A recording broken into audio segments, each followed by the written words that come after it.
ఆయన ఉన్నాడు నీలో. ఆయన నీ ద్వారా ఏదో ఒక కార్యము చేయించాలని తలంపు కలిగి ఉన్నాడు. ఆయన నీలో ఒక బలమైన కార్యము జరిగించబోతున్నాడు. ఆయన నీలో ఒక ఆశ్చర్యక్రియ జరిగించబోతున్నాడు. ఆయన నీ పక్షాన నిలబడి నిన్ను ధైర్యపరుస్తున్నాడు. అది నువ్వు గ్రహించి ఏం చేయాలంటే రెండంతల విశ్వాసంలోనికి వెళ్ళిపోవాలి. గట్టిగా చెప్పండి, కొట్టి దేవునికి స్తోత్రం చెల్లిద్దాం. విశ్వాసముతో ప్రార్థన ప్రారంభించినప్పుడు నువ్వు ఒక్కడివే. జాగ్రత్తగా వినాలి, నువ్వు ఒక్కడివే. ఈ ప్రార్థన అయిపోయిన తర్వాత ఇప్పుడు ఎవరు తోడయ్యారు నీకు? పరిశుద్ధాత్మ దేవుడు నీకు తోడయ్యాడు. ఇప్పుడు నీ విశ్వాసం తగ్గాలా పెరగాలా?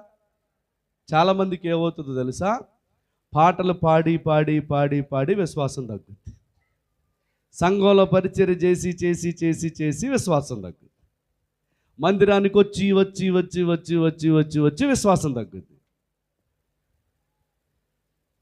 దేవుణ్ణి నమ్మి సంవత్సరాలు గడుస్తూ గడుస్తూ గడుస్తూ ఉన్నప్పుడు తగ్గిపోద్ది విశ్వాసం.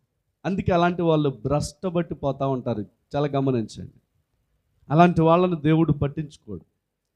మందిరానికి రాకముందు, విశ్వాసముతో ప్రార్థన చేయడానికి ముందు, రక్షించబడటానికి ముందు నువ్వు ఒక్కడివే.